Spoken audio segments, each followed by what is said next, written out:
All right, so here are some of the things that you want to negotiate in a lease option to figure out who's paying for what.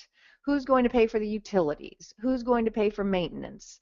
And what kind of maintenance? Is it, big ticket items get covered by the landlord, or, you've really got to define that.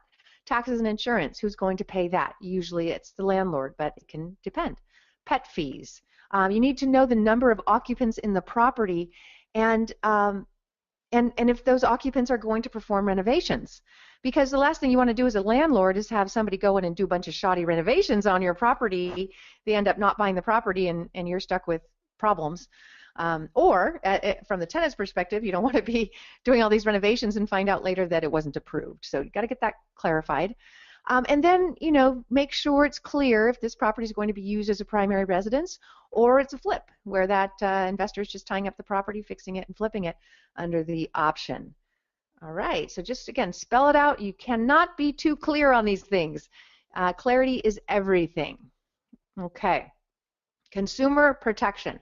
Again, this is something I just went through, and I want you to understand it. I mentioned it earlier. I'm going to mention it again. There are very strict consumer protection laws for homeowners, not so much for investors. So in order for you to not look like you're a predator, that you're one of those investors just trying to take advantage of people, you need to protect yourself.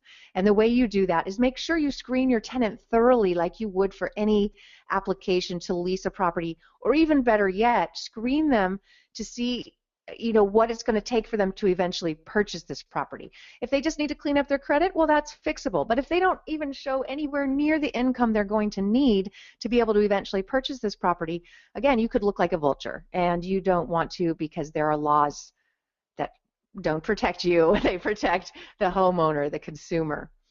Same thing with terms. Offer at least 1 to 3 year terms.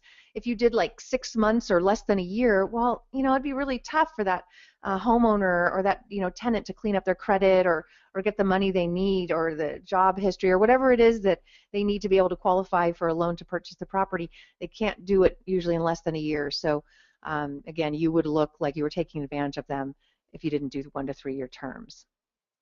Keep the option price within 5% of market value. I think if you have a really good good data saying, all right, this property, again, you can talk to an attorney. I'm no attorney, and every market is different, every city is different. But let's say you're buying a house for $100,000 in an area that's been consistently about a 3% increase in value. I think that you'd be okay with the option price of 6% after 2 years, because you just say, well, this is what it's been. It's been a 3% appreciation in 2 years when you buy it. I want it 6% over what it is today. But if you go 10%, 20%, you could get in trouble for that, for, again, looking like you're taking advantage of this person.